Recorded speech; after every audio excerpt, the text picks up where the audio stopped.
इन्नल हम्दलिल्लाहि नहमदुहु व नस्तईनुहु व नस्तगफिरुह व नऊज़ु बिल्लाहि मिन शुरूरि अनफुसिना व मिन सय्यिआति अमालिना व मन यहदिहिल्लाहु फला मुज़िल्ल लहु व मन युज़लिलहु फला हादिय लहु व अशहदु अन ला इलाहा इल्लल्लाह व अशहदु अन्ना मुहम्मदन अब्दुहु व रसूलुहु। अऊज़ु बिल्लाहि मिनश शैतानिर रजीम। बिस्मिल्लाहिर रहमानिर रहीम। या अय्युहल्लज़ीना आमनुत्तक़ुल्लाह हक़्क़ तुक़ातिही व ला तमूतुन्ना इल्ला व अंतुम मुस्लिमून। या अय्युहन्नासुत्तक़ू रब्बकुमुल्लज़ी ख़लक़कुम मिन नफ़्सिन वाहिदा व ख़लक़ मिनहा ज़ौजहा व बस्स मिनहुमा रिजालन कसीरन व निसाअ वत्तक़ुल्लाहल्लज़ी तसाअलून बिही वल अर्हाम इन्नल्लाहा कान अलैकुम रक़ीबा। या अय्युहल्लज़ीना आमनुत्तक़ुल्लाह व क़ूलू क़ौलन सदीदा युस्लिह लकुम अमालकुम व यग़फ़िर लकुम ज़ुनूबकुम व मन युतिइल्लाह व रसूलहु फ़क़द फ़ाज़ फ़ौज़न अज़ीमा। अम्मा बाद फ़इन्न अस्दक़ल हदीस किताबुल्लाह व खैरल हदी हदी मुहम्मदिन सल्लल्लाहु अलैहि वसल्लम व शर्रल उमूरि मुहदसातुहा व कुल्लु मुहदसतिन बिदअह व कुल्लु बिदअतिन ज़लाला व कुल्लु ज़लालतिन फिन्नार। क़ाल अल्लाहु तबारक व तआला फ़ी कलामिहिल मजीद। अऊज़ु बिल्लाहि मिनश शैतानिर रजीम। बिस्मिल्लाहिर रहमानिर रहीम। इक़्तरब लिन्नासि हिसाबुहुम व हुम फ़ी ग़फ़लतिन मुअरिज़ून। रब्बि इश्रह ली सदरी व यस्सिर ली अमरी वहलुल उक़दतम मिन लिसानी यफ़क़हू क़ौली। रब्बि ज़िदनी इल्मा। अल्लाहुम्मा रब्बि ज़िदनी इल्मा। अल्लाह रब्बुल आलमीन के हम्द व सना, बड़ाई व किबरियाई, तारीफ़ व तौसीफ़ के बाद सारे अंबियाए किराम पर बेशुमार अनगिनत दुरूद व सलाम नाजिल हो। बिलखुसूस इमामुन नबीन शफ़ीउल मुज़नबीन रहमतुल लिल आलमीन जनाब मुहम्मद रसूलुल्लाह सल्लल्लाहु अलैहि वसल्लम पर, आपकी आल पर और क़यामत तक सच्ची पैरवी करने वाले उम्मत मुस्लिमा पर। अल्लाहुम्मा सल्लि अला मुहम्मदिन व अला आलि मुहम्मद कमा सल्लैता अला इब्राहीम व अला आलि इब्राहीम इन्नका हमीदुम मजीद। अल्लाहुम्मा बारिक अला मुहम्मदिन व अला आलि मुहम्मद कमा बारकता अला इब्राहीम व अला आलि इब्राहीम इन्नका हमीदुम मजीद। मुअज़्ज़ज़ हाज़रीन जुमा, पर्दा नशीन इस्लामी माओं और बहनों, नौजवान साथियों, प्यारे बच्चों, अभी खुतबा मसनूना के बाद कुरान करीम सूरतुल अंबिया से एक आयत करीमा जो कि नंबर 1 की आयत है आपके सामने तिलावत की गई। इसी आयत करीमा की रोशनी में चंद बातें कुरान और सुन्नत की रोशनी में आप सबके सामने रखूँगा। अल्लाह रब्बुल आलमीन से दुआ करता हूँ कि अल्लाह ताला मुझे हक बात कहने, हम सबको बग़ौर सुनने और अमल करने की तौफ़ीक़ इनायत फरमा। आमीन। आइए आयत करीमा से खुतबे का आगाज़। अल्लाह रब्बुल आलमीन ने फरमाया, लोगों के हिसाब का वक्त करीब आ गया है। वहुम फ़ी ग़फ़लतिन मुअरिज़ून। लोगों के हिसाब का वक्त करीब आ गया है, बावजूद इसके लोग गफलत में मुंह फेरे हुए अपनी ज़िंदगी को गुजार रहे हैं। इमाम इब्न कसीर रहमतुल्लाह अलैह कहते हैं कि गफलत किस चीज़ में, गफलत किस चीज़ में है। इमाम इब्न कसीर रहमतुल्लाह अलैह कहते हैं, गफलतिन अम्मा खुलिक।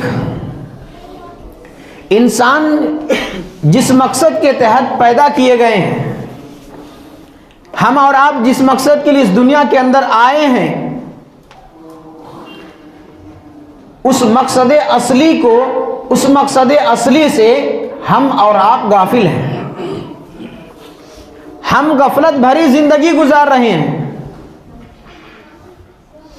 अल्लाह ने यहां क्यों भेजा, अल्लाह ने इस दुनिया के अंदर क्यों पैदा किया? कुरान उठाइए, सूरह ज़ारियात, अल्लाह ने फरमाया वमा खलक़तुल जिन्ना वल इंसा इल्ला लियअबुदून, कि मैंने जिन्नों और इंसानों को अपनी इबादत के लिए पैदा किया है।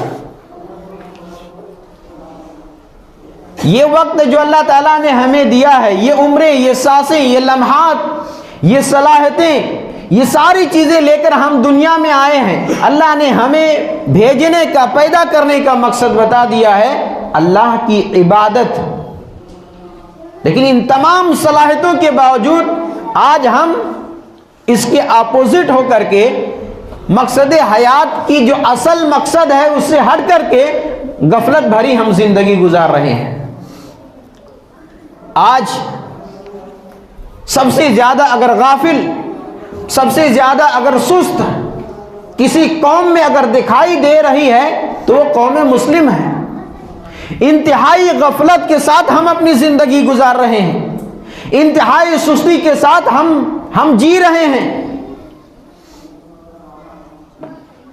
बड़े बड़े लोग परेशान हैं ऐसे संगीन हालात में कि क्या बनेगा, क्या होगा।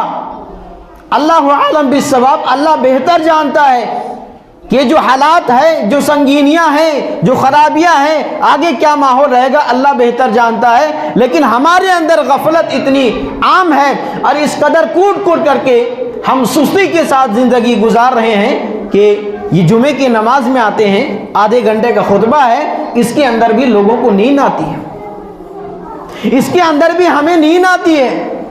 कुरान सुन्नत का दुरूस हो, उसमें नींद आती है। अल्लाह रब्बुल आलमीन हम सबको इस गफलत भरी जिंदगी से बचाए रखे।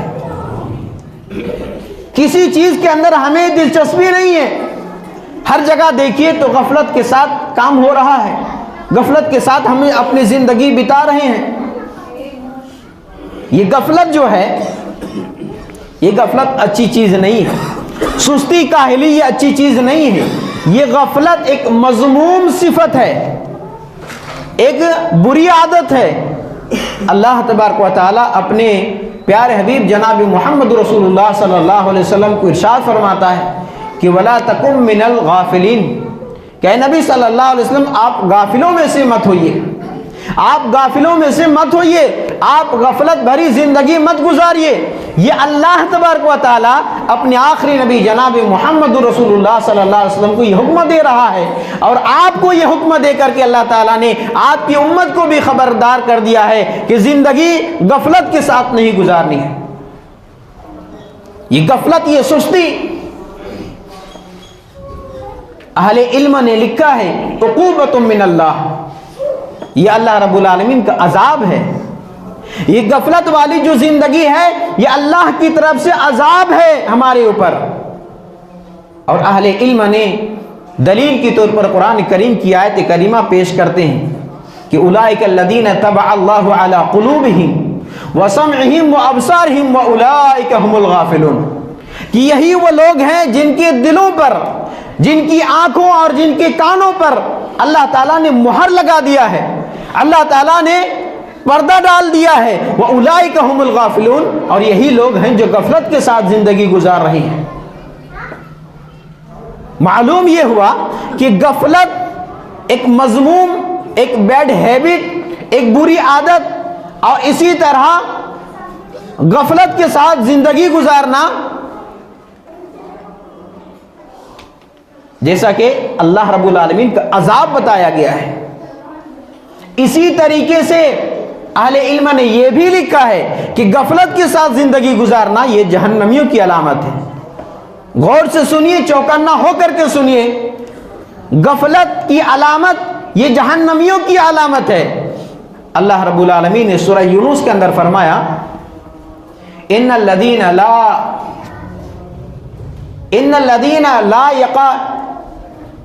लदीना यकीनन वो लोग जो अल्लाह रब्बुल आलमीन से मुलाकात की उम्मीद नहीं रखते हैं, जो अल्लाह रब्बुल आलमीन से मिलने की उम्मीद नहीं रखते हैं, व रज़ू बिल हयाती दुनिया, और दुनियावी जिंदगी से खुश हैं, वतमअन्नु बिही, और यही नहीं बल्कि दुनिया से मोहब्बत कर बैठे हैं, दुनिया में जी लगा बैठे हैं। वल्लदीना हुम अन आयातिना गाफिलून, अल्लाह ने फरमाया यही वो लोग हैं जो हमारी आयतों से, हमारी निशानियों से गफलत भरी जिंदगी गुजार रहे हैं। उलाइका मावाहुमुन नार बिमा कानू यक्सिबून, ऐसे लोगों के बारे में फरमाया ये आग में जाएंगे, जहन्नम इनका ठिकाना होगा। क्यों? बिमा कानू यक्सिबून, इनके काम की वजह से, इनके अमाल की वजह से।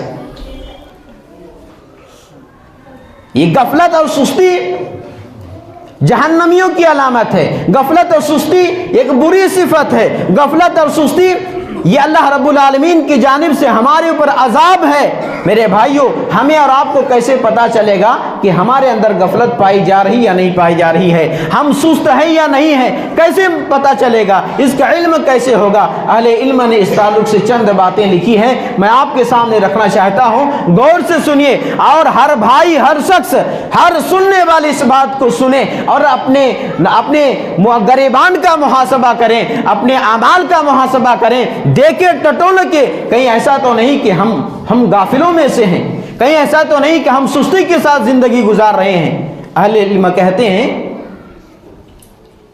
हमारे अंदर गफलत है या नहीं, आपके अंदर गफलत है या नहीं।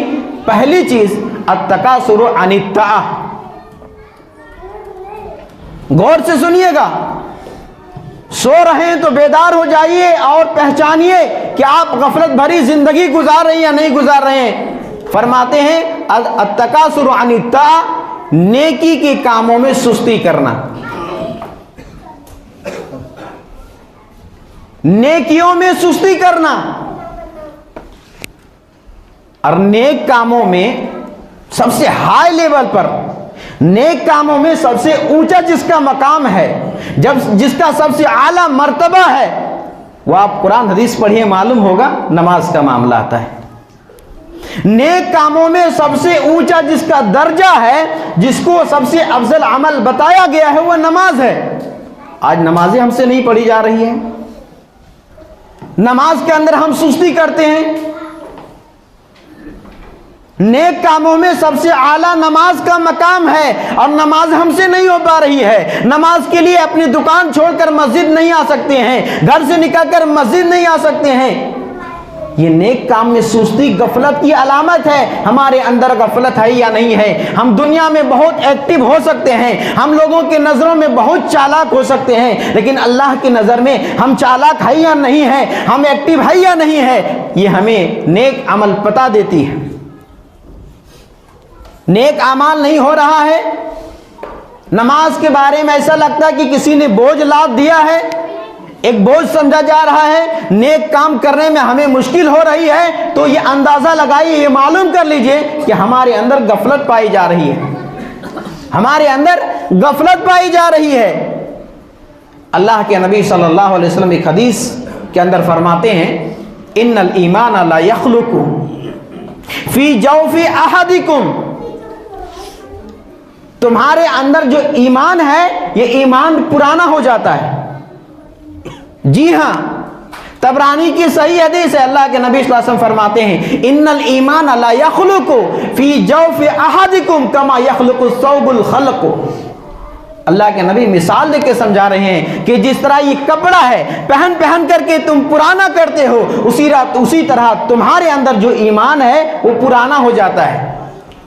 जब पुराना हो जाए, फस्अलुल्लाह अन युजद्दिद ईमानकुम फी कुलूबिकुम, अन युजद्दिदल ईमान फी कुलूबिकुम। अल्लाह के नबी सल्लल्लाहु अलैहि वसल्लम फरमाते हैं, अल्लाह रब्बुल आलमीन से ये दुआ करो कि अल्लाह तुम्हारे दिलों के अंदर ईमान को तजदीद कर दे, ईमान को ताज़ा कर दे। और हदीस में भी बात है कि इंसान, ईमान का जो मामला है, ईमान कभी घटता है कभी बढ़ता है, ईमान घटता बढ़ता दोनों मामला है। ये कब? जब इंसान नेक काम करे तो ईमान का लेवल बढ़ जाता है, इंसान मासियत का इर्तिकाब करे, गुनाह करे तो ईमान का लेवल नीचे चला जाता है। तो ये पहली चीज है। अगर नेक कामों में सुस्ती आ रही है, नेक काम करने में हमसे नहीं हो पा रहा है, ये इस बात की अलामत है कि हमारे अंदर गफलत है, हम गफलत भरी जिंदगी बिता रहे हैं। दूसरी चीज है मासियत से मोहब्बत, मासियत गुनाहों से मोहब्बत। गुनाह हमसे छूट नहीं रहा है, झूठ बोलना गुनाह है, धोखा देना गुनाह है, गीबत करना गुनाह है, हराम खाना गुनाह है, गाना सुनना गुनाह है, मूवी देखना गुनाह है। गुनाह के काम हमसे छूट नहीं रहा है। गुनाह से हमसे ये इस बात की अलामत है कि गुनाहों से मोहब्बत है, और गुनाहों से मोहब्बत इस बात की अलामत है कि हमारे अंदर सुस्ती है, हमारे अंदर काहिली है, और ये समाज की हकीकत भी है। तो मासियत से मोहब्बत इस बात की दलील है। अब हम और आप खुद अंदाजा लगाएं कि हम गफलत भरी जिंदगी गुजार रहे हैं या नहीं गुजार रहे हैं। इसी तरह हमारे अंदर अगर इस बात की अलामत है तो हम गफलत भरी जिंदगी गुजार रहे हैं, और वो क्या है? तूलुल अमल। तूलुल अमल दो चीजें हैं, एक माल की लालच और एक उम्र की लालच। माल की लालच और एक उम्र की लालच, यानी माल इंसान के पास जितना हो वो चाहता है कि और बढ़े, उम्र जितना बढ़ता है वो चाहता है कि हम जवान ही रहे। अल्लाह के नबी सल्लल्लाहु अलैहि वसल्लम फरमाते हैं कि यहरुमु इब्न आदमा व तुसीबु मिन्हु इस्नतान। इंसान इब्न आदम बूढ़ा होता है, लेकिन दो चीजें हमेशा उसके पास जवान होती है। दो चीजें इंसान के पास, चाहे इंसान कितना ही बूढ़ा हो जाए, जवान रहती है। दो चीजें, उनमें से पहली चीज अल हिर्सु अलल माल, माल की लालच, माल की मोहब्बत, माल की लालच। एक इंसान कितना ही बूढ़ा हो जाए लेकिन माल से मोहब्बत है, माल की लालच है। वो ये इरादा करता है फला जगह इतने प्लाट है, वहां और इतने प्लाट हमें लेना है। ऐसे ऐसे लोगों को देखा गया है कि जब बिस्तरे मर्ग पर पहुंचा है, मरने का टाइम है, उस वक्त भी माल की लालच है। अपने घर वालों से कहता है कि देखना फला तिजोरी के अंदर फला जगह जो जमीन खरीदी है उस प्लाट की कागज वहां रखा हुआ है। दूसरी चीज है उम्र की लालच, वल हिर्सु अलल उम्र। इंसान कितना ही ऊपर को चला जाए, कितना ही उसकी उम्र बढ़ जाए, वो चाहता है कि हमेशा हम जवान बन करके रहे, वो चाहता है कि हमेशा जवान बन करके रहे। मेरे भाइयों, ये चंद चीजें हैं। अगर ये चीजें हमारे अंदर पाई जा रही है तो वो या कि हम गफलत भरी जिंदगी गुजार रहे हैं। अब इसका इलाज क्या है? अगर गफलत है और गफलत और सुस्ती के साथ हम अपनी जिंदगी गुजार रहे हैं, इसका इलाज क्या है? इसका इलाज अहले इल्म ने लिखा है कि मारिफतुद्दीन, पहली जो चीज है इसके इलाज में वो दीन की मारिफत, दीन का इल्म हासिल करना, अल्लाह रब्बुल आलमीन के बारे में इल्म हासिल करना, अल्लाह रब्बुल आलमीन की कुदरत व ताकत, अल्लाह कितना रब्बे जुल जलाल है, अल्लाह की शान व शौकत क्या है। हमें जब इसका इल्म होगा तो हमारे दिल के अंदर डर पैदा होगा, और जितना ज्यादा अल्लाह की शान व शौकत का इल्म होगा उतना हम डरेंगे, तो हमारे दिलों से, हमारे अंदर से जो गफलत है, गफलत के बादल छटेंगे इंशाअल्लाह। अल्लाह रब्बुल आलमीन ने कुरान के अंदर फरमाया इन्नमा यख्शल्लाहु मिन इबादिहिल उलमा। अल्लाह रब्बुल आलमीन के वही बंदे अल्लाह से डरते हैं जो इल्म रखते हैं। तो जो जिसके पास जितना ज्यादा अल्लाह का इल्म होगा वो उतना ही ज्यादा डरेंगे। जब डरेंगे तो गफलत के बादल खुद ब खुद मिटते और छटते चले जाएंगे। एक बंदे को जब ये इल्म होगा कि अल्लाह सातों आसमान के अर्श के ऊपर से दुनिया की एक एक चीज को इंसान बंद कमरे में ही क्यों ना कर रहा हो, रात की अंधेरी और तारीकी ही में क्यों ना कर रहा हो, अल्लाह वहां से देख रहा है, सुन रहा है, और नाफरमान को अल्लाह तबारक व तआला सजा देगा, चाहे दुनिया में हो या आखिरत में हो। जब एक बंदे को इस बात का इल्म होगा वो डरेगा और बचने की कोशिश करेगा। जब वो डरेगा और उसके अंदर डर पैदा होगा तो गफलत की बादल छटेंगे। अल्लाह ने यही तो कहा है, इन्नमा यख्शल्लाहु मिन इबादिहिल उलमा। अल्लाह के वही बंदे उससे डरते हैं जिसके पास इल्म होता है। तो इल्म हासिल करना, अल्लाह रब्बुल आलमीन के बारे में, दीन के बारे में, नबी सल्लल्लाहु अलैहि वसल्लम के बारे में, इससे गफलत छड़ते हैं, गफलत दूर होते हैं और गफलत का इलाज है। दूसरी चीज है जिक्रुल्लाह है, अल्लाह रब्बुल आलमीन का जिक्र है। अल्लाह का जिक्र कसरत के साथ करते रहें। जब जब फ्री हो हम अल्लाह का जिक्र करें। कुछ याद नहीं है, अल्लाह का नाम ले, अल्लाह अकबर पढ़ें, सुभान अल्लाह पढ़ें, अल्हम्दुलिल्लाह पढ़ें, ला इलाहा इल्लल्लाह पढ़ें। जिसके जरिए भी हो सके अल्लाह रब्बुल आलमीन का जिक्र करें। जो सूरा याद हो आप उसको पढ़ते रहें। अल्लाह का जिक्र जितना ज्यादा हम करेंगे गफलत हमसे दूर होती चली जाएगी। इसी तरह तीसरी चीज, अल्लाह के नबी सल्लल्लाहु अलैहि वसल्लम की हदीस है कि इज़ा मररतुम बिरियाज़िल जन्ना फरतऊ। अल्लाह के नबी सल्लल्लाहु अलैहि वसल्लम फरमाते हैं, जामे तिरमिज़ी की हदीस है कि जब तुम रियाज़िल जन्ना से गुजरो, इज़ा मररतुम बिरियाज़िल जन्ना फरतऊ, जब तुम रियाज़ुल जन्ना जन्नत के बागों में से गुजरो तो तुम उसमें चर जाओ, तुम उसमें चर लो। चरने का लफ्ज कहा अल्लाह ताला ने। सहाबा इकराम ने सवाल किया कि वमा रियाजुल जन्ना, ये रियाजुल जन्ना क्या है? रियाजुल जन्ना क्या है? दूसरी हदीस के अंदर कि रियाजुल जन्ना मस्जिद नबी के अंदर जिसको कहा गया है कि ये जन्नत की क्यारी में से एक क्यारी है, जन्नत के बाग में से एक बाग है। अल्लाह के नबी सल्लल्लाहु अलैहि वसल्लम फरमाते हैं इसके जवाब में कि हिलकुज़ ज़िक्र, अल्लाह के घरों में, अल्लाह की मस्जिदों में जिक्र की, दुरूस की महफिलें लगाना, कुरान और सुन्नत का दर्स देना। अल्लाह रब्बुल आलमीन की घर में जब तुम दाखिल हो तो अल्लाह की इबादत व बंदगी करो, अल्लाह रब्बुल आलमीन का जिक्र व अज़कार करो। और जब जहाँ जिक्र की मजलिसें हो, जब जहाँ कुरान व हदीस का दर्स हो वहाँ तुम शामिल हो। जब तुम ऐसे मजलिसों में शिरकत करोगे तो गफलत की बादल छटेंगे, गफलतें दूर होंगी। इसी तरह अगर हम चाहते हैं कि गफलत और सुस्ती हमारे अंदर दूर हो, हमारे अंदर से दूर हो, तो अल्लाह के नबी सल्लल्लाहु अलैहि वसल्लम की हदीस याद रखिए। अल्लाह के नबी सल्लल्लाहु अलैहि वसल्लम फरमाते हैं, मन हाफ़ज़ अला हाउलाई सलवातिल मक्तूबते लम यकुम मिनल गाफिलिन। अल्लाह के नबी सल्लल्लाहु अलैहि वसल्लम फरमाते हैं कि जो भी शख्स मन हाफ़ज़ा, अल्लाह क्या फरमा रहा है? मन हाफ़ज़ा, जो शख्स हिफाजत करे अला हाउलाई सलवातिल मक्तूबा, 5 जो फर्ज नमाज है, फर्ज नमाज की जो भी शख्स हिफाजत करेगा। अल्लाह के नबी सल्लल्लाहु अलैहि वसल्लम ये नहीं कह रहे कि जो पढ़ेगा, हिफाजत करने के बारे में फरमा रहे हैं। और नमाजों की हिफाजत का मतलब क्या है? नमाजों की हिफाजत का मतलब यह है नमाज को नमाज के वक्त पर, नमाज को नबी सल्लल्लाहु अलैहि वसल्लम की सुन्नत के मुताबिक अदा करना, नमाज को, नमाज के अरकान जो है, इत्मीनान और इत्तिदाल जो है, तमाम अरकान और शराइत और क़ुयूद के साथ अदा करना, ये नमाज की हिफाजत है। ये नहीं कि जब मन में आया जब पढ़ लिए, ये नहीं आया कि जहाँ टाइम हुआ वहीं पढ़ लिए, चाहे सुन्नत के मुताबिक हो रही या नहीं हो रही कोई परवाह नहीं।